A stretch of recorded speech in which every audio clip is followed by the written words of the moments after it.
Beleza. Então, gente, vamos lá. A gente vai ter aula hoje, são 2 aulas. Primeira aula, eu vou até cortar a gravação, né, para ficar um pouco mais fácil de achar depois lá no Google Drive. A primeira aula é sobre o filo 7 artrópodes.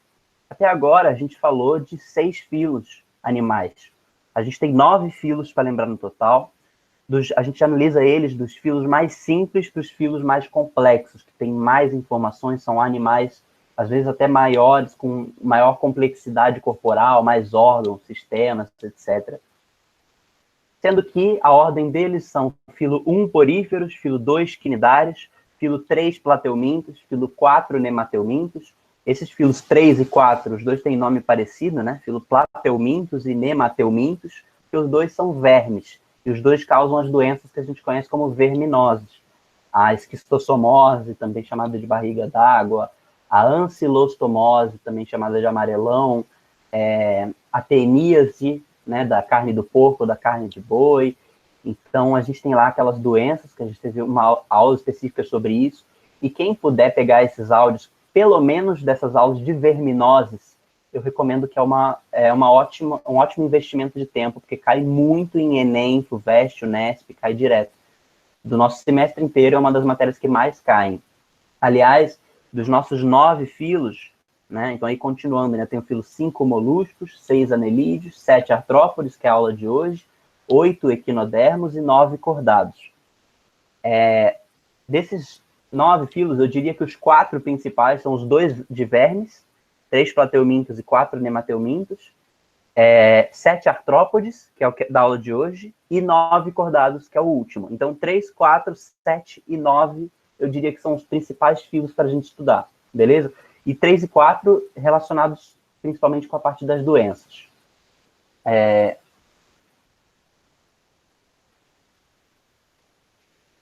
Então, vamos lá. Estamos aqui, então, no filo 7 artrópodes. E lembrando só um pouco do que aconteceu nos filos até agora, a gente viu que os poríferos, né, que são as esponjas que vivem no fundo do mar, são animais bem simples, eles não têm quase nada. Se você chutar um porífero, ele nem sente, ele não tem sistema nervoso para sentir, também não tem sistema digestório. Os poríferos, que são o primeiro filo, eles, diferente de todos os outros 8, eles não têm tubo digestório, todos os outros 8 têm. Isso tem a ver também com a parte de embrionária, como é que eles nascem, né? Como qualquer animal forma normalmente por reprodução sexuada. Todos têm reprodução, alguns têm também assexuada, mas todos os filos têm a reprodução sexuada, que é do zigoto com o óvulo, tem a formação do espermatozoide com o óvulo, o espermatozoide juntando com o óvulo vai formar o zigoto, a célula ovo, e essa célula vai se multiplicando em 2, 4, 8, 16, 32, 64, né, 128, até virar um amontoado de células, que é a mórula, que é o embrião, né? Essa mórula, ela vai continuar crescendo, mas aí ela vai criar dentro dela uma bolsa de água, que a gente vai chamar de blastocele, e essa bolsa de água dentro da mórula vai fazer com que ela mude o nome dessa etapa. Agora é a etapa da blástula. Segunda etapa, então. Primeira etapa foi a mórula, o amontoado maciço de células. Segunda, a blástula, com uma bolsa de água dentro dela. E agora que a gente tem a blástula, que é mais ou menos uma bola cheia de água, a gente vai ter o processo de invaginação. Então, uma parte desse tecido que estava externo, ele vai entrar para dentro, criando uma cavidade interna, né? Um buraco interno que vai ser agora o tubo digestório. Os poríferos não fazem esse processo. Eles param lá na blástula e da blástula mesmo eles já começam a se transformar no formato de uma esponja. Então, por isso que eles são chamados de parazoários, porque são animais bem rudimentares, bem simples, né? A partir dos quinidários já vai ter esse processo e a gente consegue visualizar aqui o tubo digestório dos quinidários e de todos os outros animais. Aqui a entradinha, né? A entradinha do tubo digestório, que a gente chama de blastóporo, que vai originar em alguns animais a própria boca e em outros o ânus, como a gente vai ver mais para frente. E aí a gente tem essa divisão de tecidos, então, a partir dos quinidários, que são o segundo filo. Um tecido externo, que vai originar a pele, e um tecido interno, que vai originar o tubo digestório, a parte mais interna do nosso organismo, né? Estômago, esôfago, boca, intestino, etc. Ânus e assim por diante. E por que eu estou falando tudo isso? Vai ter essa diferenciação de tecidos a partir dos quinidários na fase embrionária, que a gente vai chegar na fase da gástrula. A fase que tem essa diferenciação de tecidos é a gástrula. E todos os animais vão chegar na gástrula. Só que a partir dos plateumintos, que são o terceiro filo, essa gástrula, ela, além de ter o tecido externo e o interno, também vai ter um tecido aqui no meio, que vai preencher esse espaço entre os dois, que é a mesoderme, que é o tecido do meio. Na gente, por exemplo, o que a mesoderme origina? Tudo que fica entre o nosso tubo digestório e a nossa pele. Músculos, ossos, artérias, veias, coração, tudo isso. E muito mais, né? Celomas, que são as cavidades onde nossos órgãos ficam alocados, protegidos. Então, a nossa cavidade torácica, por exemplo, né? Fica lá dentro do coração, protegido e tal. E o pulmão. Mas então, vamos lá. Só uma recapitulação aqui para a gente poder entrar aqui nos artrópodes de vez. Quando a gente fala do filo 7 artrópodes, eu só preciso voltar um pouquinho para o filo 6 anelídeos, que da aula anterior que está em áudio. E uma coisa importante deles, eu até vou voltar aqui no slide. Aqui, ó, filo anelídeos. Anelídeos são as minhocas e as sanguessugas. São os principais exemplos de anelídeos, filo 6 anelídeos. E por que eles têm esse nome anelídeos? Porque eles têm o corpo separado em anéis, né? O corpo segmentado, que a gente chama. Isso é muito importante. Falou em anelídeos, falou em metameria, em corpo segmentado. É isso que está aqui, ó. Metameria, segmentação corporal. O que é essa metameria? Então, o corpo todo dividido em anéis. Se a gente pensar numa minhoca, né? Ela é toda anelada, digamos assim.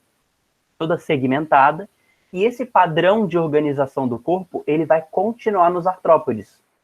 Então, o que junta anelídeos e artrópodes tão colados uns nos outros, filo 6 anelídeos e filo 7 artrópodes, é principalmente por causa da metameria, né? Por isso que eles são ensinados normalmente um logo depois do outro. E por que artrópodes depois dos anelídeos? Porque os artrópodes têm uma coisa que os anelídeos não têm. O que é? É o que está no nome deles. Qual o nome deles? Artrópodes. Artropoda. Patas articuladas. Então, uma minhoca, por exemplo, ela não tem pata, né? Ela vai ter cerdas, aí uns fiozinhos que ajudam ela a ter maior controle na terra, a conseguir os anelídeos que vivem no fundo do mar, para eles conseguirem também se infiltrar com maior facilidade na areia, para se esconderem, ou para eventualmente nadarem, etc. Só que os artrópodes agora vão ter patas. Os anelídeos não tinham patas ainda. Eles só eram o próprio corpo mesmo. Artropoda, então, patas articuladas. E aqui a gente vai ter vários representantes. Então a gente tem aí borboleta, abelha, escorpião, lagosta, barata, lacraia, aranha, formiga, mosquito, siri, piolho de cobra, tudo que vocês podem imaginar, que é aqueles bichinhos aí que muita gente não gosta, né? São os artrópodes. Insetos em geral. Mas a gente já vai ver que insetos são um grupo dentro do filo artrópodes. Beleza? Mais para frente. E quais são as características gerais desse grupo? É o seguinte. Simetria. Primeiro, vamos olhar como é que é a aparência desses caras. A aparência dos artrópodes, se a gente olha uma formiga por cima, se a gente olha uma borboleta também é um artrópode, né? Por cima, ou qualquer animal artrópode, a gente vai ver que ele tem simetria bilateral. O que é a simetria bilateral? É aquela que a gente consegue ver muito bem definido um lado esquerdo do corpo e um lado direito do corpo, e os dois mais ou menos como se fosse um reflexo do outro. Nós, seres humanos, também temos a simetria bilateral, né? Todo mundo tem alguma assimetria no corpo, é normal, absolutamente normal, mas o nosso corpo, de uma forma geral, ele é bem simétrico, né? Um braço do lado de cá, um braço do lado de cá, e assim por diante. Mas teve animais que não eram assim. Os primeiros animais, poríferos e quinidários, eles tinham simetria radial. Aquela simetria que é um animal mais ou menos circular. Você não consegue dizer, esse é o lado esquerdo, esse é o lado direito. Então, ele é totalmente circular. Todos os lados é como se estivesse olhando para um vaso. Qual é o lado esquerdo e o lado direito do vaso? Não tem, né? A esponja, a gente consegue ver isso claramente, e também na água-viva. Se a gente pensar na água-viva, olhando ela por cima também, a gente vê que a simetria ela é circular, então uma simetria radial. A partir dos plateumintos, que são os vermes, aí a gente vai ter simetria bilateral. Então, pensa numa planária, por exemplo, que é um animal em formato de seta, ela vai ter um lado esquerdo e um lado direito muito bem definidos. Inclusive, ela tem olhinhos, né? Ela tem um ocelo direito e um ocelo esquerdo, né? Isso facilita também para a gente ver que ela tem dois lados, simetria bilateral. Isso vai se manter. Por quê? Porque a simetria bilateral ela está relacionada com os animais mais evoluídos, os animais mais complexos. Porque ela está relacionada com o processo de você criar uma cabeça. Os animais que não têm cabeça, que são esponjas e quinidários, eles não têm... Gente, eu acho que alguém está com o áudio ligado. Peraí.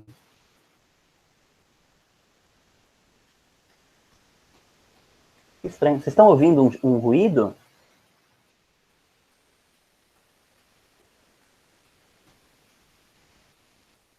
Agora parou. Agora parou, né? Qualquer coisa vocês avisem aí, qualquer ruído, qualquer coisa que atrapalhe, beleza?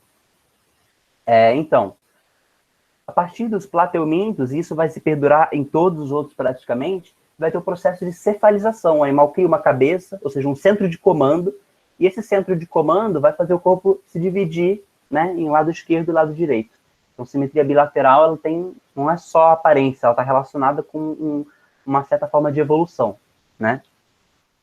Agora, na parte de embriologia, então a gente vai voltar para aquele papo lá do zigoto, que era a célulazinha resultado da fecundação, mórula, o amontoado de células, blástula, cheia de água, e no final a gástula com a diferenciação dos tecidos. São triblásticos. Todos os animais, desde os plateumintos, são triblásticos. Os artrópodes são triblásticos. O que é triblástico, então? É o animal que chega na gástula, na última fase embrionária, e ele forma o tecido interno, a endoderme, o tecido do meio, a mesoderme, e o tecido externo, a ectoderme. Então, é um animal que vai ter os 3 tecidos embrionários. Todos, a partir dos plateumintos, são triblásticos. Quando vocês fizerem a tabela, vocês vão ver bem claro isso, né? Então, poríferos, quantos folhetos embrionários eles têm, que são o primeiro filo? 1. Na verdade, não diferencia tecidos, não chega lá na gástrula, né?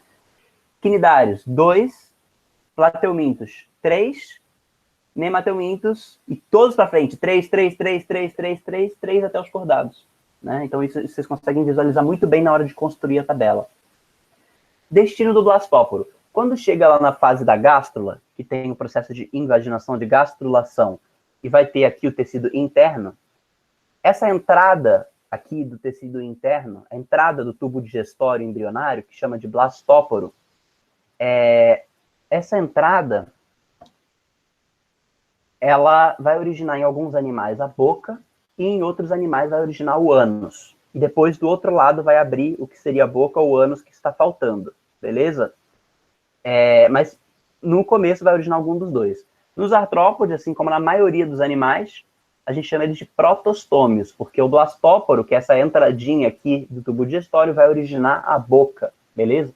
Os únicos que não vai originar a boca, o blastóporo aqui, a entrada do tubo digestório, vai originar o ânus, são os 2 últimos filos, e é por isso que eles estão juntos no final, equinodermos e cordados, beleza? E também vale dizer que esses caras têm tubo digestório completo, desde os nemateumintos, todos os animais têm tubo digestório completo, que é aquele tubo digestório que ele tem começo e fim, ele tem boca e tem ânus, um de cada lado. Até por isso que a gente diz qual que vem primeiro, se vem primeiro a boca ou o ânus, senão não faria muito sentido dizer isso, beleza? Celoma. O celoma, ele, como eu falei antes, ele é uma cavidade que o animal normalmente tem para conseguir alocar órgãos internos, e ele é preenchido por líquido, então tem algum líquido aí para conseguir proteger esses órgãos, evitar impactos mais fortes e assim por diante. Os artrópodes, assim como todos os animais a partir dos moluscos, e os 5 moluscos, têm celoma verdadeiro, são celomados ou eucelomados. Lembrando que aqui existem 3 possibilidades para um animal. Ele pode ser acelomado, que são os 3 primeiros filos, poríferos, quinidários e plateumintos, que eles não têm absolutamente nenhum celoma, nenhuma cavidade no corpo que não seja a cavidade digestiva. Não tem nem órgãos para serem protegidos, na verdade, né? A partir dos nemateumintos, são o único filo que entra na segunda categoria dos pseudocelomados, celoma falso. que é um celoma que ele vai estar lá, mas ele não vai proteger órgão nenhum. A função dele não é proteção de órgãos. A função dele é ser um armazém de nutrientes, de gases e assim por diante. A partir dos moluscos que a gente vai ter um celoma verdadeiro. O que é um celoma verdadeiro? É um celoma que serve para proteger um órgão, um sistema mais elaborado do organismo. Se a gente voltar aqui nos moluscos, nos slides, a gente vai conseguir ver que são o primeiro grupo que tem órgãos muito mais parecidos com a gente. Os caras vão ter rim, vão ter coração. Ninguém teve coração antes dos moluscos. Vão ter pulmões e brânquias, também ninguém tinha isso antes, e assim por diante. Então vão ter esses celomas para proteger, né, esses baúzinhos, essas cavidades para proteger os órgãos desses animais, beleza? Então isso aí que é o celoma, são euscelomados, né? Agora, fisiologia, parte do funcionamento. Como é que esses caras funcionam? Digestão extracelular. O que é a digestão extracelular? Essa digestão a gente vê desde os nemateumintos, eles fazem exclusivamente esse tipo de digestão, que é a digestão dentro da cavidade digestiva. Então, por exemplo, dentro do nosso intestino, a gente faz a digestão extracelular. Os primeiros animais, poríferos, quinidários já fazem extracelular, mas ainda fazem também a intracelular, é uma forma de digestão mista. O que é essa forma de digestão? A intracelular significa que você não tem tubo digestório. Os poríferos, por exemplo, se a gente lembrar da aula de poríferos, que são as esponjas, né? Ele é um vaso, né? Ele é um vaso que entra, a corrente de água entra pelas laterais e sai por cima pelo ósculo. Quando eles entram pelas laterais, entram as algas, os protozoários, as bactérias que ficam na água, que a esponja vai se alimentar deles. E ela tem várias célulazinhas flageladas com rabinho que ficam voltadas para dentro. E quando essas partículas entram para dentro do átrio do porífero, para dentro do vaso, digamos assim, esses coanócitos conseguem envolver as partículas orgânicas, as algas, os protozoários, que sejam, e puxar para dentro da célula, e dentro da célula, com seus lisossomos, suas organelas de digestão, eles vão conseguir digerir aquela bactéria, aquele protozoário, aquela alga, e vão compartilhar isso com as outras células da esponja, né? Ou seja, aqui a gente não está vendo nenhum estômago funcionar, nenhum intestino funcionar. É uma digestão intracelular, totalmente dentro das células. Não tem um tubo digestório, um sistema digestório. Porífero não tem nada. Agora, a partir dos quinidários e nos nemateumintos, esse processo vai ficar até mais intenso, que não vai ter mais nenhuma forma de digestão intracelular, a digestão é feita dentro da cavidade digestiva. Então, pensa lá, a gente tem aqui o nosso esôfago, né? Vai dar lá no nosso estômago. Eu sempre confundo o lado, não lembro onde que fica o estômago, tá? Não sei se é esquerda ou direita. Deixa eu ver. Acho que é aqui que está o estômago. Vai chegar lá no estômago, né? Comi alguma coisa, vai chegar lá no meu estômago. Quando chegar lá no meu estômago, vai ser digerido no próprio espaço do estômago. Não vai ter, nenhuma célula vai puxar para dentro dela as partículas orgânicas para digerir. Vai ser digerido fora das células, no espaço do estômago, né? Isso que é digestão extracelular. Vai digerir lá no tubo digestório, depois vai para o intestino, etc. E as células só vão absorver já digerido. É um processo bem diferente de você puxar para dentro para você digerir dentro da célulazinha pequena e de você digerir do lado de fora, ou seja, no estômago e no intestino, e só depois de já digerido você puxar para dentro do corpo e das células. Isso que é a absorção, né? Você absorve a partícula orgânica já digerida. Beleza? Isso aqui, nos artrópodes, desde os nemateumintos acontece esse processo de forma integral, ou seja, as célulazinhas não digerem mais dentro delas, elas só pegam o resultado da digestão para dentro. Tudo bem? Todas essas coisas aqui, gente, é muita informação, principalmente para quem não conseguiu acompanhar todas as aulas até aqui. Mas quando vocês colocarem isso na tabela, vai falar assim, nossa, caraca, agora dá para visualizar e entender tudo, beleza? Então, realmente, recomendo muito que vocês façam a tabela, beleza? Para conseguir visualizar essa progressão entre os 9 filos de uma forma bem mais clara. E repito, e até para quem chegou um pouco atrasado, E eu pretendo fazer umas 2 aulas de revisão, pelo menos, retomando todos os 9 filos juntos de uma vez, no fim do semestre, porque eu sei que nem todo mundo deve ter conseguido acompanhar as aulas aí, que é bastante coisa, né? Respiração. Os caras têm sistema respiratório, então eles já têm... Só que eles têm... Aqui, eles podem ter várias coisas. Então, os artrópodes têm bastante diversidade quanto à forma de respiração. Alguns deles têm vasos sanguíneos conectados na própria pele, então eles conseguem respirar pela pele. O sangue, né, a hemolinfa deles, que a gente chama, consegue pegar o oxigênio direto na pele e distribuir depois para o resto do corpo. Ou alguns deles podem ter brânquias, né, os que são marinhos, e conseguir respirar pelas brânquias, também pegando oxigênio da água. Eles vão ter aqui alguns artrópodes, principalmente insetos, vão ter a traqueia, que só eles têm, e é muito importante, cai muito em Enem, a gente já vai ver o que é a traqueia. E alguns têm pulmões foliáceos, ou filotraqueia, são os aracnídeos, principalmente. A gente vai ver que é um pequeno pulmãozinho ali na parte do abdômen, que tem um funcionamento um pouco específico. Circulação, como é que os caras dentro deles fazem o transporte, a distribuição de nutrientes? Eles são vascularizados, né? Como eu já falei, tem vasos sanguíneos dentro deles para ajudar na distribuição, só que eles têm sistema circulatório aberto, que é diferente, então, dos anelídeos que a gente acabou de ver na última aula, que tem sistema circulatório fechado. A diferença entre os dois, que tem até uma imagem aqui, depois eu vou mostrar a imagem, é que o aberto, ele é um sistema mais lento, que ele... a gente tem o coração, os vasos sanguíneos que saem do coração para distribuir esse sangue, né? E na hora que eles vão irrigar e mandar esse sangue para as células, esse sangue é como se fosse um regador. Ele sai do vaso sanguíneo, vai regar as células, e depois essas substâncias ali que as células não usam ou que estão jogando para fora, são recolhidas, absorvidas de novo, até chegar para o coração. É um processo bem mais lento do que o nosso, que é o sistema circulatório fechado, que é o tempo todo o sangue fica circulando no sistema, ele não sai do sistema em nenhum momento, por isso que é sistema fechado, ele não sai em nenhum momento. Ele é mais rápido, ele tem maior pressão, e como que ele vai distribuir esses nutrientes? Em vez de ter a lacuna, aquele espaço sem vaso sanguíneo, que ele é irrigado com sangue, nesse espaço a gente vai ter vasos sanguíneos bem finos, chamados capilares, que eles são tão finos que as células conseguem, né, fazer troca, comércio com esses capilares pelas paredes finas. Então, os gases, os nutrientes, as excretas nitrogenadas, as toxinas, tudo isso consegue ter uma troca entre as células e o sangue, porque as paredes são muito finas e as substâncias conseguem atravessar por essas paredes. Por isso chama de capilares. São vasos sanguíneos tão pequenos que lembram um fio de cabelo. Na verdade, são mais finos do que um fio de cabelo, a maioria deles.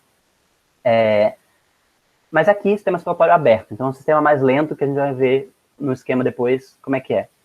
Líquido passa por lacunas, abandonando os vasos. Sistema nervoso desses caras, então eles já sentem dor e também precisam do sistema nervoso para se movimentar, né, para passar as mensagens para todas as partes do corpo. Você vai andar para cá, você vai subir para cá, etc. Sistema nervoso é ganglionar, então eles têm gânglios. O que eles são gânglios? São pequenos pontos de concentração nervosa no corpo. São pequenos cérebrozinhos, né?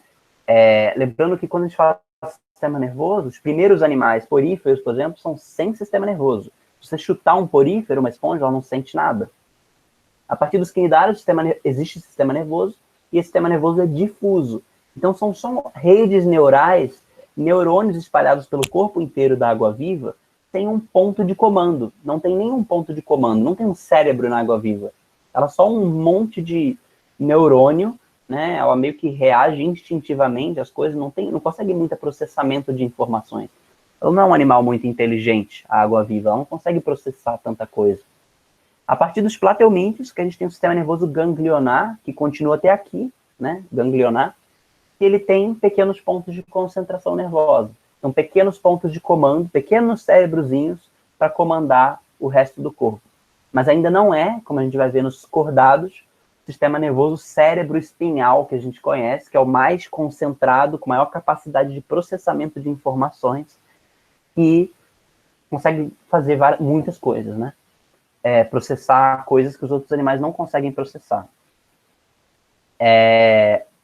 E esse sistema nervoso ele é ventral, então o principal eixo de neurônios está na parte da frente do animal, ventre, né? Isso é o contrário de nós, que o nosso sistema nervoso principal está na parte de trás, a parte dorsal.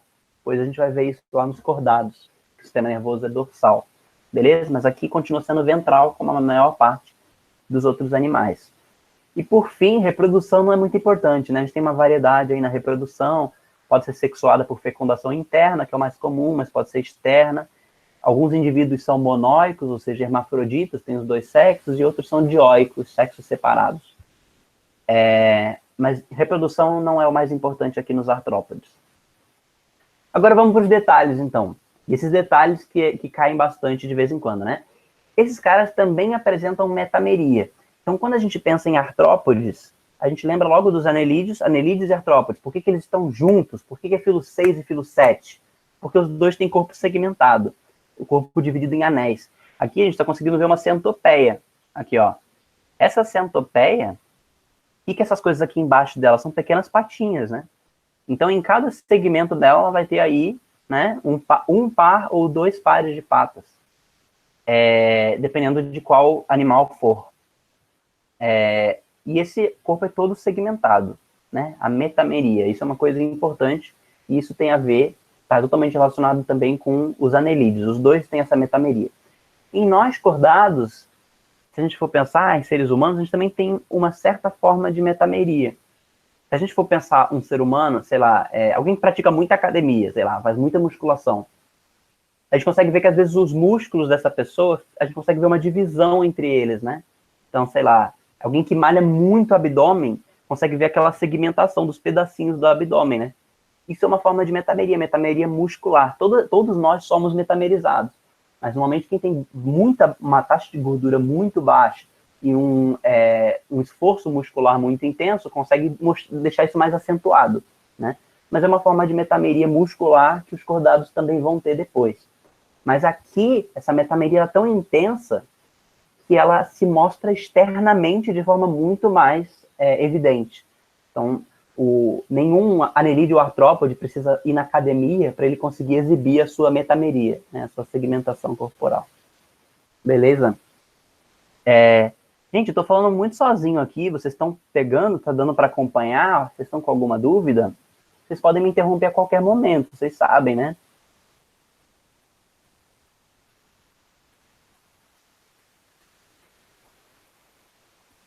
Então, Leandro, o Leandro perguntou aqui, né?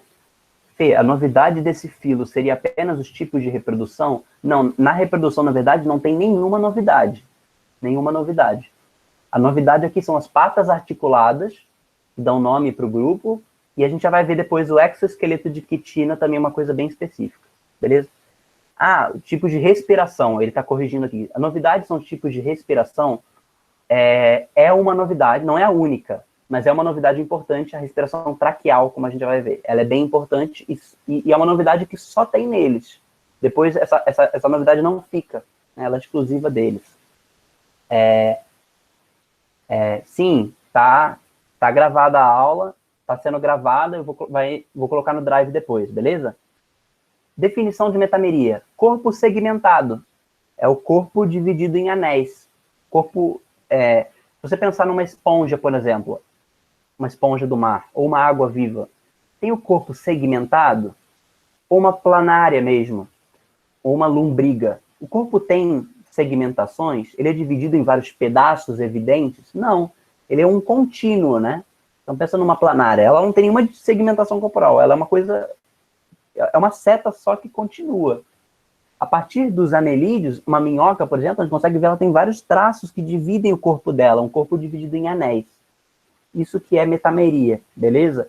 E isso continua nos artrópodes, e os cordados vão ter uma metameria um pouco mais atenuada na parte muscular também. Então, os músculos são um pouco divididos, né? Em outros animais não tem uma divisão tão clara, não são metamerizados, como a gente diz, né? Um polvo, uma lula, por exemplo, a gente consegue ver o corpo deles segmentado em anéis? Não. São caras sem metameria, beleza? Os moluscos. Quem tem metameria são os anelídeos, os primeiros, depois os artrópodes, e por último os cordados vão ter uma forma de metameria muscular também. Beleza? Corpo segmentado, metameria.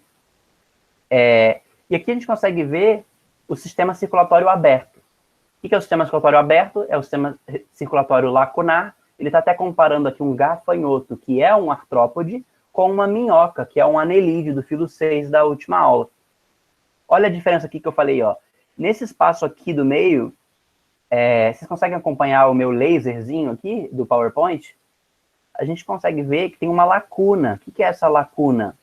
É um espaço que não tem vasos sanguíneos. Então, o coração vai bombear esse sangue vai ser distribuído pelas artérias para o resto do corpo, mas quando chegar perto das células que precisam das coisas que estão nesse sangue, os gases, os nutrientes, etc., vai ter um espaço aqui, sem vaso sanguíneo, o sangue sai, a hemolinfa sai do vaso sanguíneo, ela vai regar essas células que estão nas lacunas, e depois, aos poucos, aquilo vai ser reabsorvido para o coração e vai ser bombeado de novo para o corpo. Ou seja, um processo um pouco lento, porque o sangue abandona os vasos sanguíneos aqui em uma etapa do processo. Isso é ao contrário do sistema circulatório fechado, que é o dos anelídeos, e também vai voltar nos cordados, que somos nós. Também temos sistema circulatório fechado. Então perceba que aqui no final não é uma coisa linear. Para quem está achando que os filos são uma evolução linear, isso aqui aparece nesse filo e vai continuar em todos os outros. Algumas características funcionam assim. O fato dos animais serem triblásticos aparece nos plateumintos, filo 3, e continua até o final. Mas, por exemplo, sistema circulatório fechado, a gente vai ter uma parte dos moluscos que tem sistema circulatório fechado, depois os anelídeos inteiros são sistema circulatório fechado, artrópodes, ninguém tem sistema circulatório fechado, equinodermos, nem sistema circulatório direito eles têm, e cordados, fechado de novo, a maioria dos cordados. Então a gente vê que aqui no final já vai embaralhar um pouco as cartas. Não é tão claro, isso aqui aparece aqui e continua. Não é tão claro assim, beleza? Isso a gente vai conseguir até ver melhor depois que a gente construir o nosso cladograma no final do curso, na parte de revisão. E a tabela, que vai mostrar isso claramente. Beleza? Então, dá para pegar a diferença do sistema circulatório aberto e do fechado. O aberto ele é um pouco mais lento e lacunar. Ele tem espaços sem vasos sanguíneos. E o fechado, nesse espaço aqui, a gente tem os capilares, que são vasos bem fininhos, que conseguem fazer a troca entre o interior, que tem sangue, e o exterior, que tem as células em volta. Beleza? Então, o sistema circulatório fechado, que é o que os anelídeos têm, e nós temos, é o sistema circulatório mais eficiente. Os artrópodes, que estamos estudando nessa aula, eles têm o sistema menos eficiente, o aberto, aqui. Beleza? Não houver dúvidas, eu vou avançar. E aqui, gente, esse slide, ele está em roxo. Então, assim, esse slide é o mais importante de todos do filoartrópodes. O que é a filoartrópodes? Como eu já dei um pouco de spoiler, artropoda, patas articuladas. Então, são animais com pés, apêndices articulados. Olha esse grilo aí da foto. Nenhum filo animal antes conseguiu conceber uma pata, né? Como esse grilo aqui. Olha essa pata, gente, cheia de articulações. Pensa o salto que o grilo consegue fazer. Que animal que a gente estudou até agora? Esponja, água-viva, planária, lombriga, polvo, caracol, caramujo. Nenhum deles consegue fazer um salto que nem o grilo consegue fazer. Ninguém consegue fazer. Por quê? Porque não tem patas articuladas. Isso que é o negócio dos artrópodes. Tudo que anda com patas articuladas é artrópodes. Formiga, barata, né? Borboleta também é. Muitos animais, beleza? Então, essas patas articuladas aqui, pensou em patas articuladas, pensou em artrópodes, beleza? Vestibular, aparecer qualquer coisa, uma questãozinha lá, animal com patas articuladas. Filo 7 artrópodes, beleza? E a outra característica, e essa aqui é monstra em vestibular, é o exoesqueleto de quitina. O que é esse exoesqueleto de quitina? É o seguinte, os artrópodes, os animais, de uma forma geral, eles têm, lá na parte embrionária, como a gente viu, tem 3 tecidos. Um mais interno, que origina o tubo digestório, endoderme. O do meio, a mesoderme, que origina músculos e ossos, nos animais que vão ter ossos, né? Porque a gente nem tem isso ainda. E o tecido mais externo, que é a pele. E também vai originar em alguns animais o sistema nervoso, que vai entrar para dentro. É um papo para mais para frente. Quando a gente chegar nos cordados, a gente vai ver isso aí. Mas o que acontece? Alguns animais, depois da pele, eles vão criar uma armadura em volta deles de proteção. É o caso dos artrópodes. Esse exoesqueleto de quitina é uma armadura. A pele deles vai secretar, vai produzir uma armadura em volta da pele para proteger esse animal. Então, por exemplo, quem mata uma barata, tem uma barata lá. Aí você vai lá e mata ela, pisa em cima dela. O que você às vezes ouve quando você pisa na barata? Você ouve um crack, né? O que é esse crack? É você quebrando a armadura da barata, você quebrando o exoesqueleto de quitina dessa barata, beleza? E isso aqui é uma coisa bem específica desse filo. Outros animais já tiveram exoesqueleto? Já. Os moluscos, por exemplo, fazem a concha. É uma forma de exoesqueleto calcário. E eles se escondem dentro da concha, né? Só que essa concha, normalmente, ela não ela é muito diferente desse exoesqueleto aqui, porque ela não acompanha o formato corporal, né?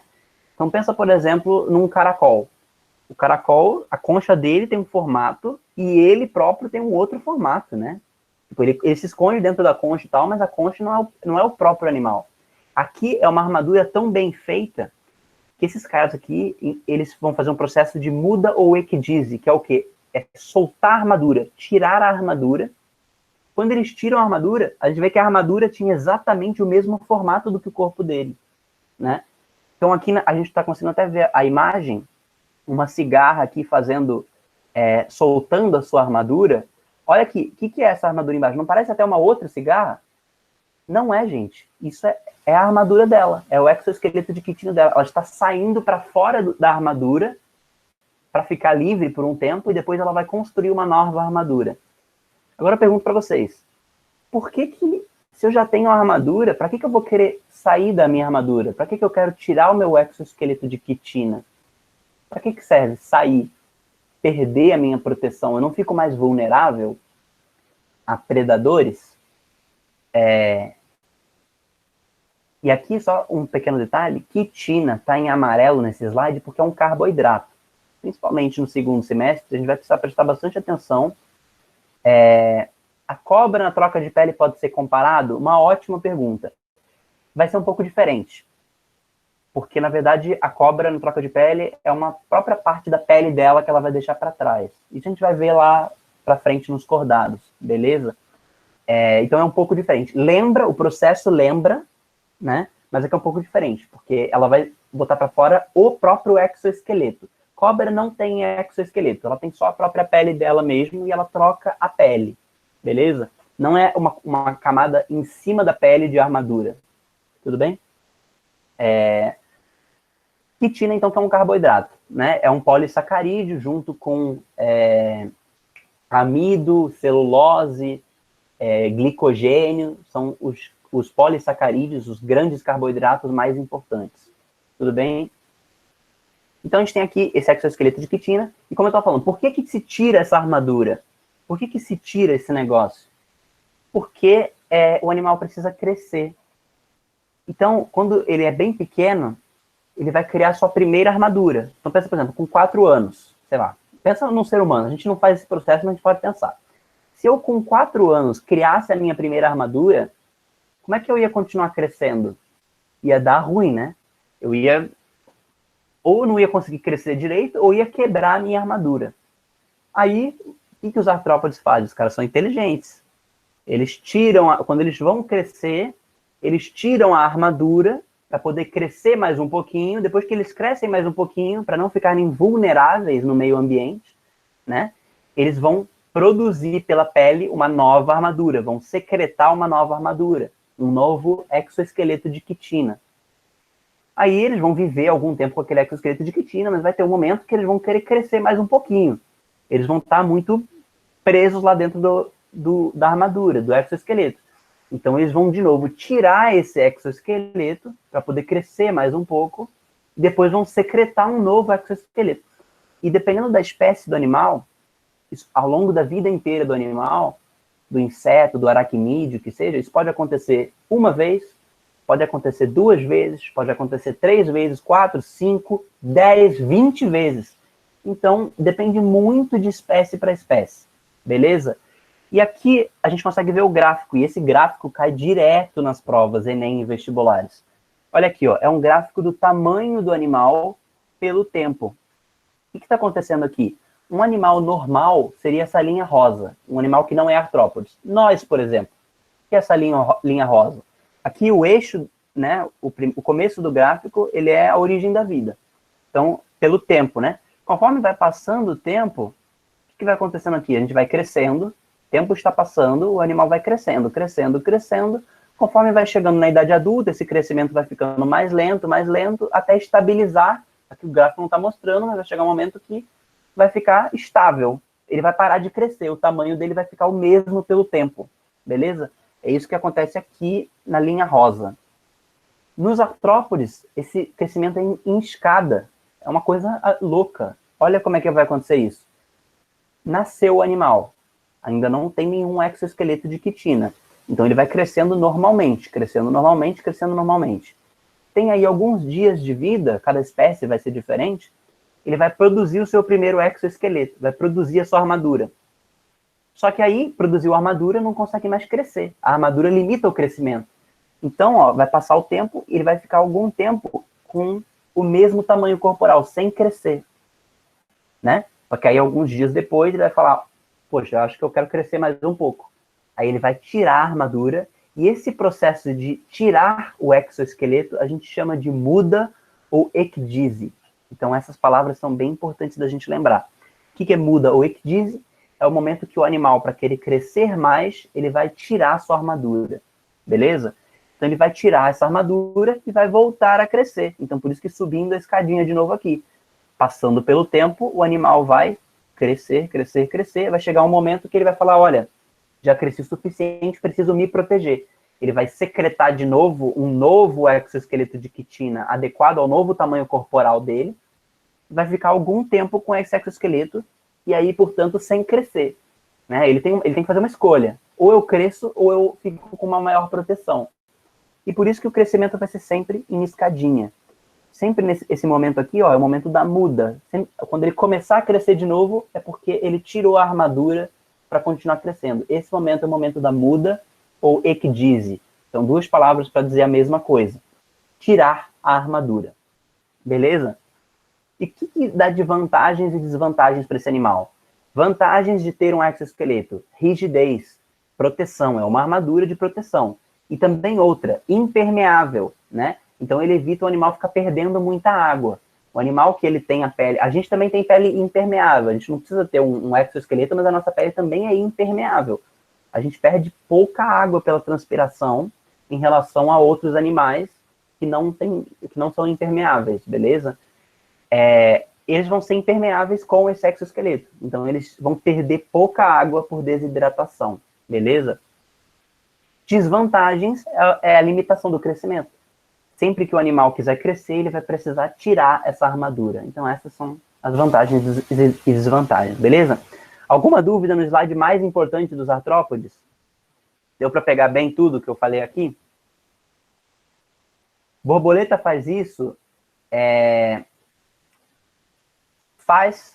tenho quase certeza que faz, só que a borboleta, ela vai ter a metamorfose completa, que a gente vai ver um pouco depois como é que funciona isso, e ela vai ter um grande processo de transformação na vida dela, né? A gente vai ver um pouco melhor aqui. E eu vou até pesquisar, agora eu até fiquei curioso para ver em que momento da vida que a borboleta faz ecdise. Se é na fase de larva ou na fase definitiva, eu não tenho a resposta. E eu fiquei curioso, depois eu vou pesquisar. Mas vamos lá, vamos continuar aqui. Então, os artrópodes, eles agora, a gente viu que alguns filos aí, a gente precisa descer um grau do reficofage. E o reficofage é o sistema de classificação que serve para toda a biologia, né?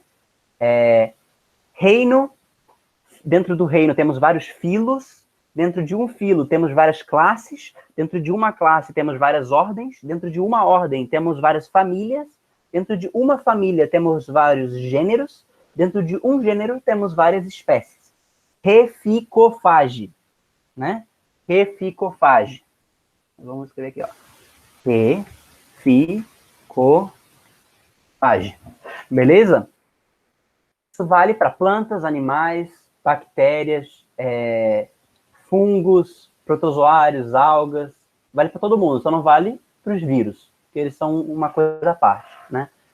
A galera discute se são seres vivos, se não são seres vivos, né? Autores dizem que sim, autores dizem que não. Isso aí vocês vão estudar aí com a galera que for dar, para quem for dar virologia para vocês, que acho que é a Carol, se não me engano. E aí, gente, a gente está no reino Animalia. Todo o nosso curso aqui, os 9 filos, estamos dentro do reino Animalia. Reino dos animais, os 9 filos animais. Dentro agora do filo artrópode, temos 5 classes importantes. Quais são essas 5 classes? Insetos. Então, para quem está pensando, será que inseto é a mesma coisa que artrópode? É um grupo dentro dos artrópodes. Insetos, aracnídeos, crustáceos, quilópodes e diplópodes. De todos esses 5, os 3 que estão em cima no slide são os mais importantes. Insetos, aracnídeos e crustáceos. Então, vou focar neles, tá? Mas só para passar rápido aqui, quilópodes e diplópodes são normalmente os artrópodes mais alongados. Então, a centopeia, a lacraia, por exemplo. E a diferença principal desses dois é que eles são alongados, então eles não têm um número fixo de patas, né? Pode variar esse número, mas a diferença é que os quilópodes, eles têm, a cada segmento, a cada anel corporal, eles vão ter um par de patas. Tem um par de patas. E os diplópodes, diplo, a cada segmento, eles têm 2 pares de patas. Ou seja, eles têm, a cada anel, eles têm 4 patas. 4 patas a cada anel. 2 pares. 2 para a esquerda, 2 para a direita. Os quilópodes têm só um par de patas. Então, é uma para a esquerda, uma para a direita, total de 2 patas. Faz sentido? Exemplo clássico de quilópode, a lacraia. E exemplo clássico de diplópode é o piolho de cobra.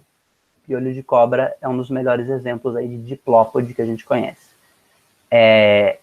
Normalmente, apesar de ter mais patas, o quilópode, ele é mais rápido. Porque as patas são maiores, a lacraia, ela consegue se movimentar com uma certa velocidade, né?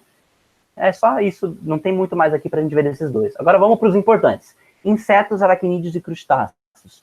Primeiro, as patas. Isso é o principal. Insetos têm 6 patas. 3 pares de patas. Formiga, pensa lá. 2, 2 e 2. Aracnídeos. 4 pares de patas. São octópodes, portanto. Tem 8 patas. Então, são 4 pares de patas. Beleza? E crustáceos. Camarão, lagosta, siri, caranguejo. Essa galera tem 10 ou mais patas, ou seja, 5 pares de patas ou até mais, né? Tem algumas lagostas, alguns animais que vão ter até mais do que isso. Então, são decápodes, a grande maioria deles. 10 patas, beleza? Ou mais. Outra coisa importante é sobre as antenas. Os insetos têm um par de antenas, né? Então, a formiga, a abelha, mosca, etc. Aracnídeos não têm antenas. A aranha não tem antena, o escorpião não tem antena, e assim por diante. E crustáceos têm 2 pares de antenas, né? Então, uma lagosta, um camarão, por exemplo, eles vão ter 2 pares lá de antenas. Beleza? Inclusive, essas antenas vão ter uma função específica nos crustáceos, que a gente vai ver um pouquinho mais para frente. Beleza? De uma forma geral, para que servem as antenas? Vocês sabem? Alguém tem alguma ideia para que servem as antenas?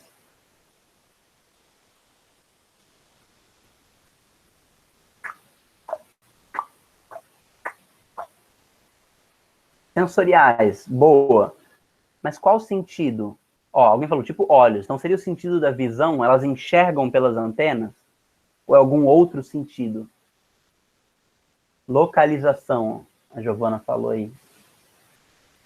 Então, o principal é o olfato, beleza? Elas cheiram pelas antenas normalmente. Tudo bem? A gente vai ver que nos crustáceos, além de cheirar, vai fazer uma outra coisa. Tudo bem? Além de ser como se fosse o nariz delas. Então, aí o que acontece? A estrutura corporal também vai ser bem importante aqui. Nos insetos, a gente consegue ver, pega uma formiga, sei lá, aqui tem, acho que é uma mosca, né? A gente consegue ver bem separado cabeça, tórax e abdômen. Então, por mais que tenha vários anéis no corpo, às vezes só vai ter esses três mesmo, mas às vezes cada um dessas três partes vai ter mais anéis. A gente consegue ver bem separado a parte da cabeça, a parte do abdômen e a parte do tórax e a parte do abdômen. Pensa numa abelha, por exemplo. A abelha a gente consegue ver muito bem a cabeça, o abdômenzinho dela lá e a parte do ferrão com tudo para trás, que é o tóraxzinho dela lá, e a parte que tem o ferrão e tudo, que é o abdômen dela, onde fica a maior parte do tubo digestório. Então, os insetos são bem divididos nessas três partes principais: cabeça, tórax e abdômen. Aracnídeos, não. Uma aranha, por exemplo, a gente só vai ver duas partes. A cabeça e o tórax são acoplados um no outro. É o que a gente chama de cefalotórax, né? Então, olha aqui, ó, a imagem da aranha. Cefalotórax e só depois o abdômen. Perceba que todas as patas da aranha saem do cefalotórax. Não tem nenhuma que sai do abdômen. O abdômen é como se fosse só uma coisa solta para trás, quase um rabo para trás, que é a parte do abdômen da aranha, né? As patas todas saem ali ligadas, conectadas no cefalotórax, beleza? Então é uma estrutura corporal um pouco distinta. Mesma coisa o escorpião, o carrapato, o ácaro, que são os outros aracnídeos, beleza? E crustáceos vão seguir esse padrão dos aracnídeos, também é cefalotórax. Então é difícil eu conseguir separar a cabeça do camarão ou da lagosta do tórax. Ficam acoplados um no outro, a cabeça no tórax, beleza? Então por isso que a gente fala também que é cefalotórax, mais o abdômen, aí que normalmente é a parte mais prolongada, né? Ó, aqui nessa lagosta aqui a gente consegue ver isso bem. Ó, cefalotórax aqui, ou seja, a cabeça acoplada no tórax, e essa parte aqui de rabo, que é o abdômen, beleza? Então aí tá uma outra característica importante. Acho que eu falei tudo aqui. Agora vamos para alguns detalhes mais específicos dessas classes. Insetos. Quando a gente fala dos insetos, a gente vai ter que falar sobre metamorfose. A aula aqui estava prevista para ter equinodermos também, mas eu acho que não vai dar tempo. A gente tem bastante coisa para falar dos artrópodes, como eu falei, de todos os 9 filos, é um dos 4 mais importantes, beleza? Eu também não estou com pressa, a gente está super adiantado, tá? Não sei se vocês sabem, mas a gente só precisa, pelo curso, só precisa dar mais 4 aulas até o fim do semestre. Então, tá bem, até por isso que eu vou fazer as aulas de revisão, porque tá bem suave o nosso curso. A gente está super adiantado, né? Mas tem que ficar esperto, porque qualquer adiantamento pode virar um atraso muito facilmente, né? Isso eu aprendi em muitos anos aí de arcadas. Mas vamos lá. Metamorfose, os insetos. Os insetos, eles vão ter um processo aí de metamorfose. O que é metamorfose? É um animal quando ele tem uma fase larval e uma fase adulta muito bem separados. Nós, seres humanos, por exemplo, a gente faz metamorfose? Não, é muito difícil a gente dizer quando que acaba a fase da infância, começa a adolescência e começa a fase adulta. A gente consegue só pensar, talvez, no amadurecimento sexual, né? Mas é muito pouco. O nosso corpo é mais ou menos é como se a gente fosse uma criança maior. Então não muda muita coisa. Agora, nesses animais aqui, e principalmente os do último estágio, que são a metamorfose completa, vai mudar completamente o formato do corpo desses caras, né? Mas vamos por partes. Insetos e metamorfose. Quando a gente fala de animais em geral, a gente pode falar que animais têm desenvolvimento direto ou desenvolvimento indireto. Isso não vale só aqui, isso vale para todos os animais. Como eu falei, nós, seres humanos, temos o desenvolvimento direto, ou seja, sem fases larvais, sem uma fase inicial muito bem definida, né? O que é um desenvolvimento direto? São animais ametábolos, que não fazem metamorfose. Então, eles vão crescendo e depois a única diferença da fase adulta para a fase da infância é o tamanho, vai ficando maior, beleza? Agora, a gente tem os animais que têm desenvolvimento indireto. O que é isso? São os que fazem alguma forma de metamorfose. Então, eles vão ter uma fase larval muito bem definida. Isso só acontece nos insetos aqui? Não, a gente já viu vários animais aí no passado que têm desenvolvimento indireto, que tem fase larval, tem uma forma de metamorfose. Alguém consegue dar algum exemplo de animal que a gente já viu que tem fase larval? Desenvolvimento indireto? Alguma forma de metamorfose?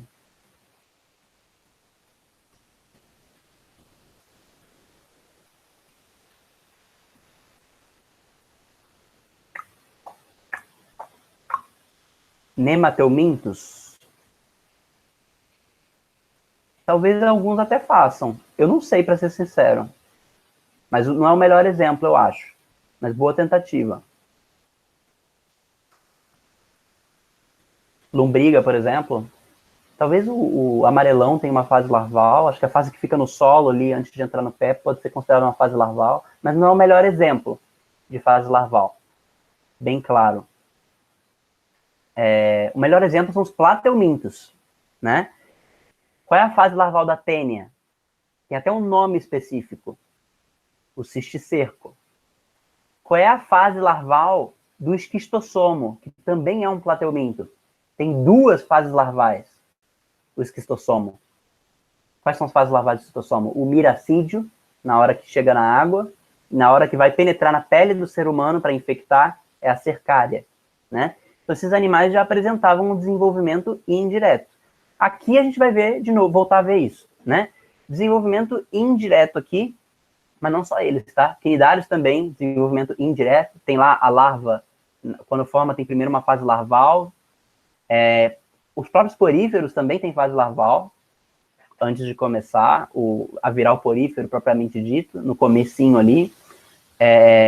Moluscos, alguns também vão ter fase larval, então não é uma coisa exclusiva dos insetos, é só isso que eu quero mostrar para vocês. Beleza? Então vamos lá, mas vamos ver o que acho que na cultura, de uma forma geral, principalmente por causa da borboleta, a gente pensa assim, nossa, metamorfose, insetos e tal, mas não é uma coisa exclusiva dos insetos, beleza?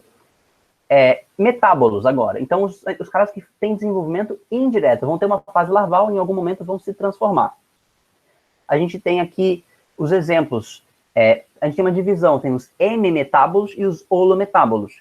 M-metábolos, o que é M? M lembra semi. O que é semi? É metade, incompleto, parcial.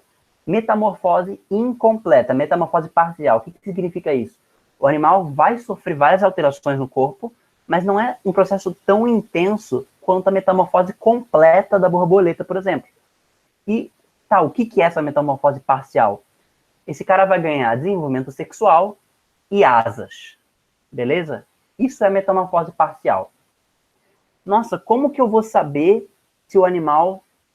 E isso, infelizmente, as provas cobram bastante, gente. Eles vão dar um animal para vocês, não são tantas opções, eles não vão pegar aquele animal hiper específico que ninguém sabe nem o nome, tá? Eles vão pegar alguns desses que estão no slide aqui.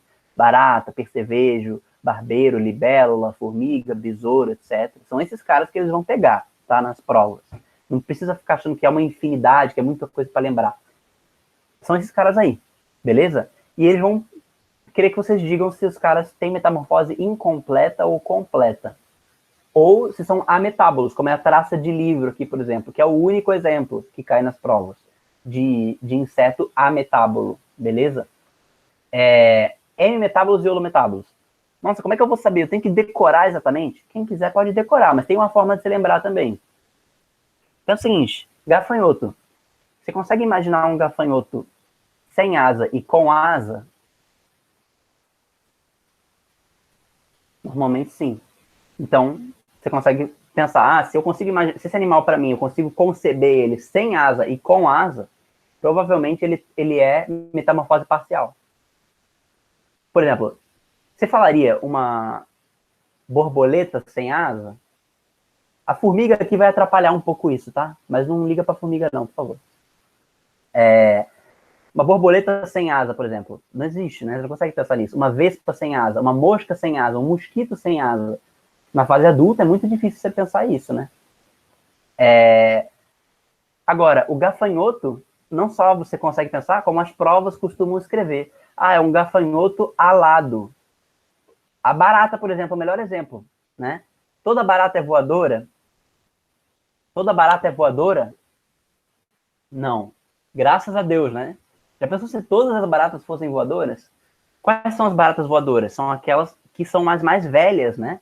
as mais maduras que já fizeram a sua metamorfose parcial, beleza?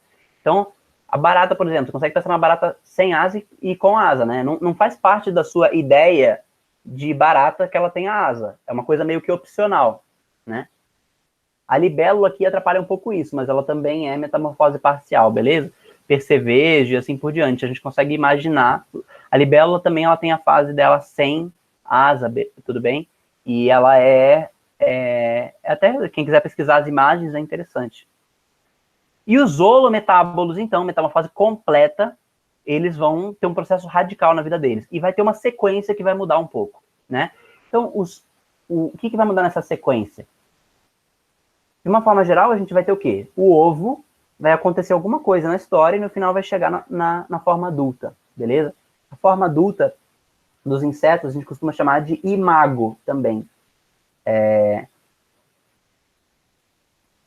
Acho que eu já vi na sua etapa imaginal, acho que eu já vi esse termo. Etapa imaginal do animal. O que é a etapa imaginal? É a fase adulta, né? É porque o biólogo ele gosta de complicar tudo na nossa vida, ele pega os nomes mais esquisitos lá do Aristóteles, do Platão, e ele vai jogar aqui nos animais, para dificultar a nossa vida. Mas a fase imaginal, a fase de imago, é a fase adulta, né? Normalmente esse nome imago era só usado para os holometábolos. Holo significa completo, né? Metamorfose completa. Mas tem vários autores que também usam para os hemimetábolos, tá? Então eu vou usar de forma indiferenciada. Temos o ovo, vai acontecer alguma coisa ali no meio da história que o cara vai ter a fase adulta. É esse meio da história que vai diferenciar os hemimetábolos e os holometábolos. Nos hemimetábolos do ovo, a gente vai ter uma fase que a gente vai chamar de ninfa, é o mini adulto. O que é a barata sem asa? É a ninfa da barata. O que é o gafanhoto sem asa? É a ninfa do gafanhoto. A libélula sem asa é uma ninfa de libélula, beleza? Então, a ninfa é o mini adulto que ainda não tem asa e não tem ainda maturação sexual também, beleza? Então, o meio da história dos hemimetábolos é a fase de ninfa. Agora, o meio da história dos holometábolos são duas etapas. Olha a diferença aí, ó. Quais são essas duas etapas? O ovo vai originar a larva, que a gente chama também de lagarta. Falou em lagarta, estamos falando de artrópodes, insetos, holometábolos. De mais ninguém. Não confundir com lagarto, que é um réptil, que a gente vai estudar nos cordados. Beleza? A lagarta, que é uma larva, ela é aqui uma fase, né, dos holometábolos, que é aquela fase que antes a borboleta ainda não se transformou e tal, vai ser isso aqui, beleza? Então o ovo vai eclodir, vai sair a larva, também chamada de lagarta. Essa lagarta, em determinado momento, ela vai fazer um casulo. Esse casulo é a fase chamada de pupa, também chamada de fase de crisálida, é um outro nome para a mesma coisa, pupa ou crisálida. Ela vai ficar lá, fazendo toda a sua metamorfose, e depois ela vai sair e vai originar ali a borboleta, a abelha, a mosca, o mosquito e assim por diante, beleza? Então, olha que diferença importante. Entre os hemimetábolos, metamorfose parcial, e os holometábolos, que é metamorfose completa, a gente tem a diferença que um é uma etapa só, a etapa de ninfa, entre o ovo e a fase adulta, e nos holometábolos, a gente tem duas etapas entre o ovo e a fase adulta. Essas duas etapas são a fase de larva e a fase de pupa. Tudo bem? Do casulo. Aqui a gente consegue ver isso bem nesse slide. Alguma dúvida até aqui?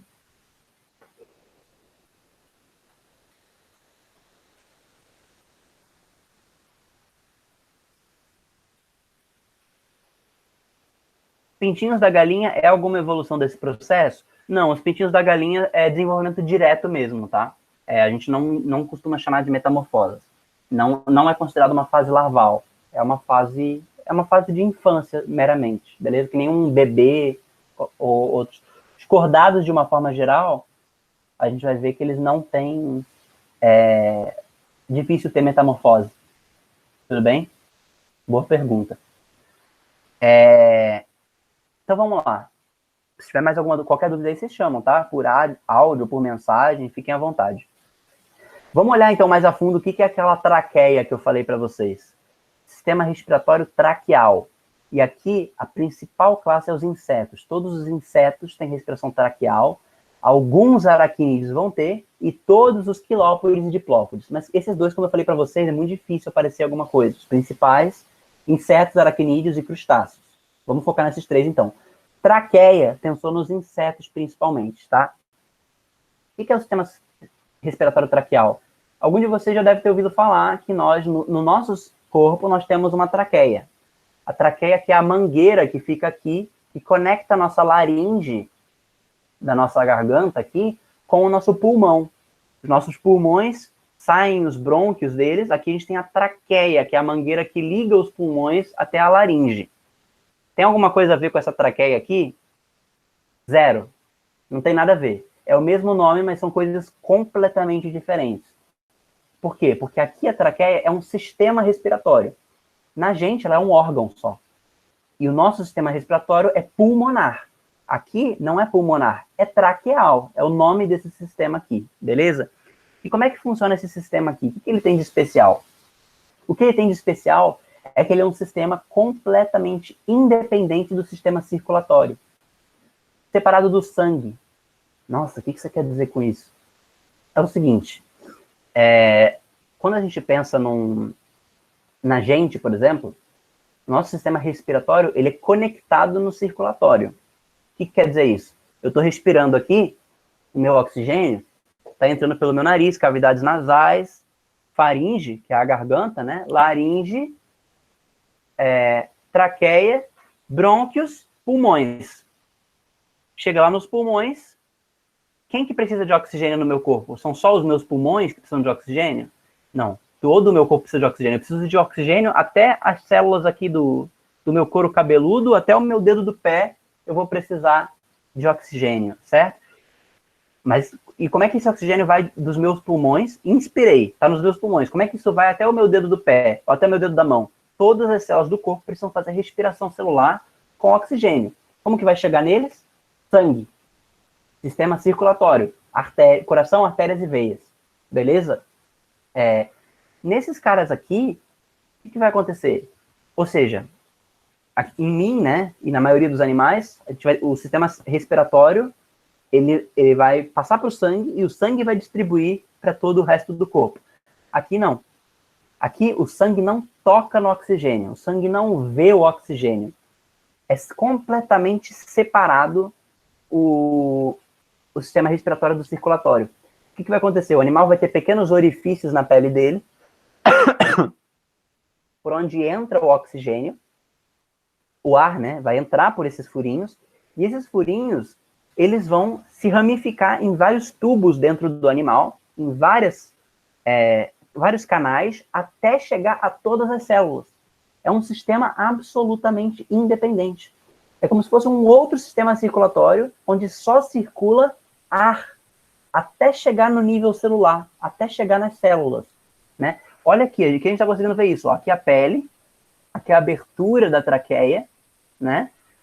Vai entrar para essa abertura aqui e depois vai se separar em vários traqueíolas, assim por diante, ramificações da traqueia, até ir direto para os tecidos.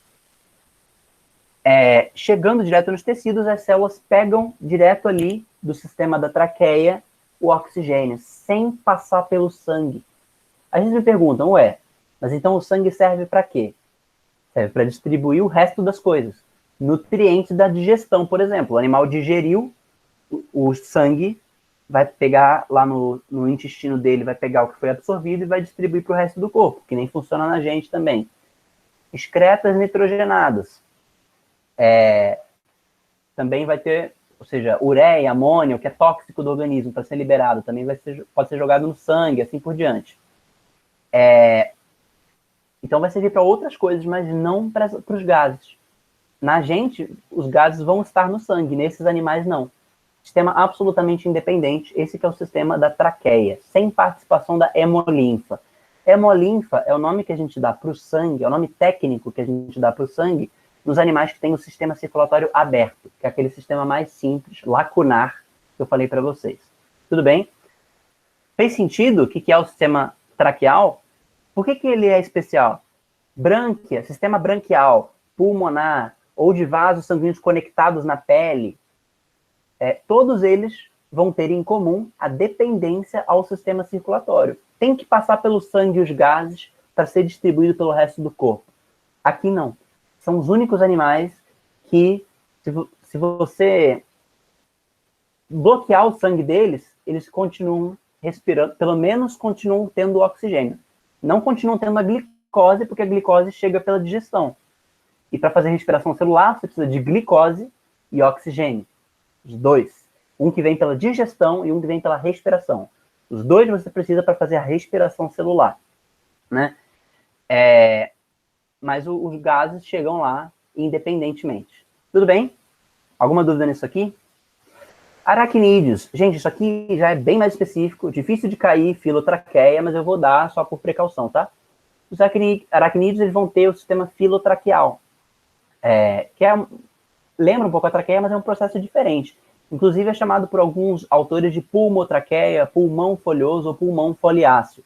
O que é isso? Aqui na parte do abdômen da aranha, na parte de baixo, ela vai ter um sistema com lâminas por onde passa o sangue e o sangue consegue recolher do ar o oxigênio, beleza? Então, apesar de ter um nome parecido, ele é muito diferente da traqueia, porque a traqueia não precisa de sangue.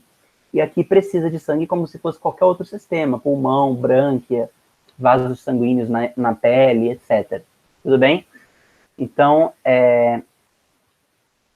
os Tang... Desculpa, o que são os Tang, ô Leandro? Tang?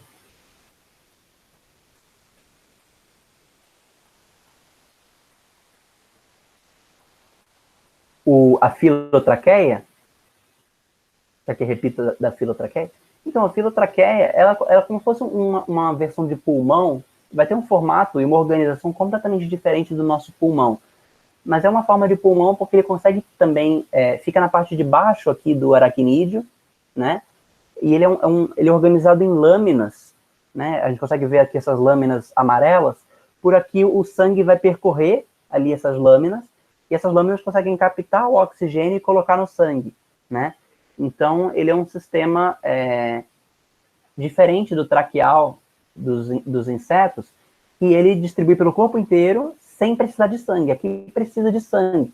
Então, esse sistema se aproxima um pouco mais dos nossos sistemas mais comuns, né? Pulmão, brânquia e etc. Mas é um sistema específico dos aracnídeos que só eles têm. Tudo bem? Não tem muito o que falar mesmo sobre esse sistema. Só preciso dizer para vocês que ele existe e que ele é um pouco autônomo. Tá? Ele é um pouco diferente dos outros. Tudo bem?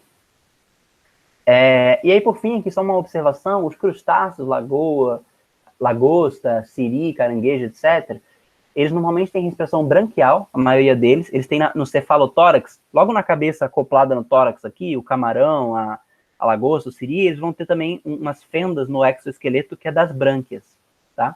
Para conseguir fazer a respiração branquial. Mas alguns outros vão fazer pela própria pele mesmo, cutâneo tegumentar conectado à pele, tudo bem? Vasos sanguíneos que vão até a pele do animal para recolher o oxigênio. Mas isso aqui é o de menos. O mais importante desse slide aqui é o sistema traqueal, que cai direto dos insetos. Gente, estamos chegando quase no final aqui. Espera que eu não estou conseguindo avançar o slide. Ah, avançou. Então, vamos lá. Excreção. Excreção dos artrópodes. Acho que acabou depois. Acabou. Excreção nos artrópodes. O que é a excreção? Excreção, ela quando eu preciso eliminar toxinas do organismo. Eu preciso tirar coisas tóxicas do meu organismo. Não é fezes. Excreção, a gente fala que fezes é excreção, mas é uma forma um pouco atécnica. A excreção, na verdade, é a urina, gente. O que é a urina? Ela recolhe tudo de tóxico do nosso sangue, os rins vão filtrar o nosso sangue e vão jogar embora pela urina.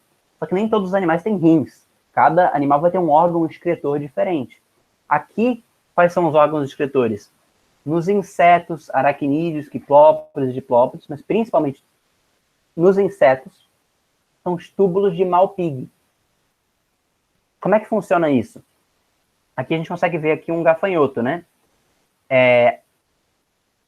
São túbulos que eles começam em fundo falso, digamos assim. São tubos que eles estão dentro do animal, que a gente consegue ver vários pequenininhos. Esses tubos, eles estão ligados no tubo digestório, ou seja, onde tem a digestão da comida, eles estão ligados, né, são ramificações, digamos assim, do tubo digestório, e eles terminam em fundo falso, em fundo cego, digamos assim, sem uma rua sem saída.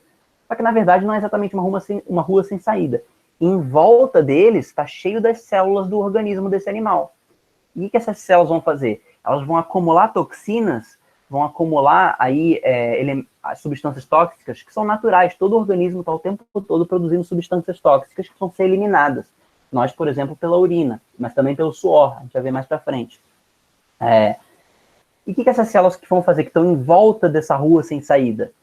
Vão jogar esses elementos tóxicos nesse túbulo, nesse canal, e todas aquelas substâncias tóxicas da urina, que seriam como se fosse a urina, vão se misturar com os resíduos da digestão no tubo digestório. Então as fezes vão sair junto com a urina, digamos assim. Fezes e urina acabam se misturando nesses animais. Em nós, não. Não se misturam os resíduos da digestão com a excreção propriamente dita. A gente tem muito bem separado. A nossa urina sai pela nossa uretra e as nossas fezes saem pelo nosso ânus. As coisas não se misturam no corpo. Mas nesses animais vai misturar, né? Porque as células vão depositar suas excretas nitrogenadas nesses túbulos de Malpighi, que desembocam no tubo digestório e vai sair pelo tubo digestório, né, a urina junto com as fezes. Beleza? É isso. Túbulo de Malpighi. Tudo bem? É o sistema de excreção aí dos artrópodes, principalmente insetos. Agora, somente aracnídeos vão ter um outro sistema e somente crustáceos vão ter um terceiro sistema. Isso aqui é bem específico, é difícil cair, mas quando cai, pega todo mundo e todo mundo erra, tá? Então, por isso que eu tô falando. Aracnídeos, eles vão ter, na verdade, um outro sistema, glândulas coxais. O que é isso? Na base das coxas, das pernas, né? Das patas articuladas, digamos assim, na base da coxa, esses animais vão ter aí o lugar que sai a sua urina, né? Então não vai misturar com as fezes. As fezes vão sair pelo ânus e a urina sai pela base das coxas. E nos crustáceos, como eu já tinha falado um pouquinho antes, as antenas, além de cheirar, também vão ter função excretora. Então a urina dos crustáceos vai sair pelas antenas. Na base das antenas vai sair a urina deles, beleza? São chamadas essas glândulas de glândulas verdes ou antenárias. São as glândulas dos crustáceos que liberam a urina, né? Como, na verdade, está mais para suor, mas é quase a mesma coisa, tá? Glândulas que filtram a hemolinfa, né? Então, as coxais é a mesma coisa, que nem nossos rins. São órgãos, são glândulas que vão filtrar o sangue, filtrar a hemolinfa, pegar aquilo que é tóxico e aquilo que está em excesso, se tem água em excesso, se tem sal em excesso, e vai mandar embora pela via da excreção, o que seria o equivalente à urina desses animais. Tudo bem? Então, glândulas coxais só tem nos aracnídeos, glândulas verdes ou antenárias só tem nos crustáceos, mas o importante mesmo são as túbulas de Malpighi, que tem em todos os insetos e em alguns aracnídeos, quilópodes e diplópodes. Quilópodes e diplópodes são todos também túbulos de Malpighi. Tudo bem? A forma de excreção. Gente, então essa foi a nossa aula de artrópodes.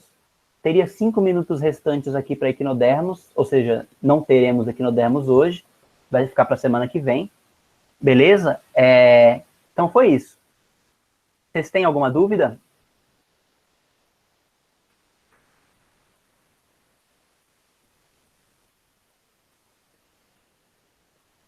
Alguém tem alguma dúvida? Quer fazer algum comentário? Algum feedback, crítica, qualquer coisa? Deu para pegar bem, assim, a aula?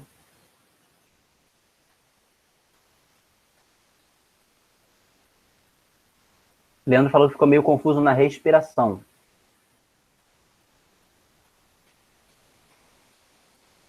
Todo o material vai estar no Drive. O vídeo, os slides já estão no Drive, até o fim do ano, já está tudo lá. E o vídeo também vou colocar no Drive. Eu só vou finalizar a gravação para ficar melhor para o pessoal depois que for ver só o vídeo, tá? Mas eu vou continuar falando com vocês. Então é isso.